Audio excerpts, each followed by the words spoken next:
Previously I had made a video on how I would buff Hypno, and I ran a poll to see which bird Pokemon I would buff, and Noctowl was the winner. Noctowl was a Pokemon that feels like an outlier of the regional birds, as it's one of the few specially attacking ones, and the worst out of the three.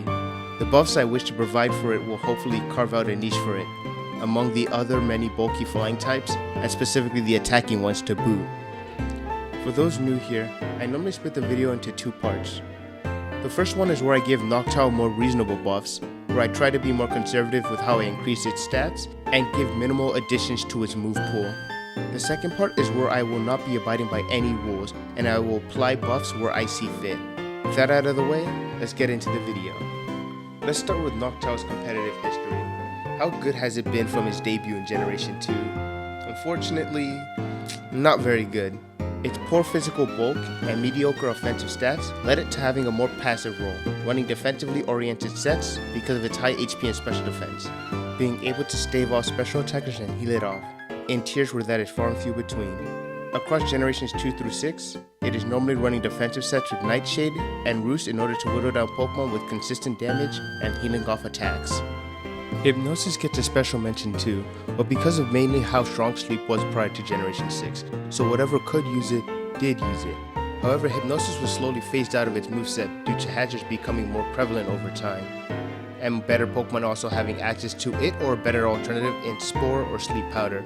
In Generation 7, it got a much needed buff to its special attack, rising from 76 to 86, which allows it to be a more potent special attacker in conjunction with its ability, Tinted Lens, which it got at Generation 5. In Generation 8, it got Nasty Plot, which allows it to boost its special attack quicker than Calm Mind, which it also got that generation. This caused a shift in how people would play it, as people could now run offensive sets on it, and even attempt to sweep with a double dance set of Agility and Nasty Plot. But even then, it had already fallen out of the metagame. Not to mention that more special walls had come into the lower tiers and outclassed it completely. So let's see what makes Noctowl unique, so we can see what to address with its buffs. Noctowl has the normal flying typing, which historically has been a meh offensive and defensive typing. However, it has more utility currently, as it is one of the two typings that have a positive matchup against ghost types, and it is also immune to Earthquake, Spikes, Toxic Spikes, and Sticky Web by nature of it being a flying type. However, it is weak to Stealth Rock, and rock types in general can give it trouble, as most rock types are physical and target its lower defensive stats. Speaking of its stats, let's use this opportunity to segue to what I think the main problem with what Noctowl is.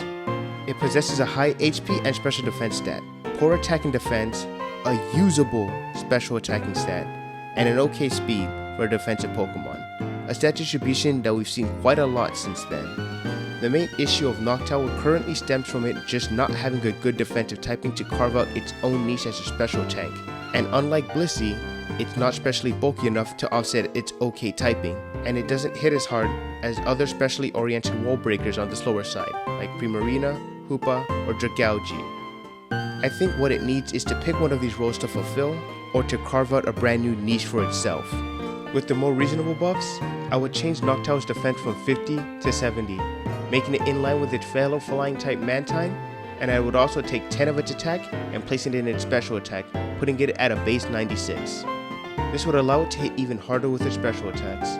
As for its moves, I think it already has what it needs mostly, but I would give it U-turn just to give it an easier time pivoting out of unfavorable situations.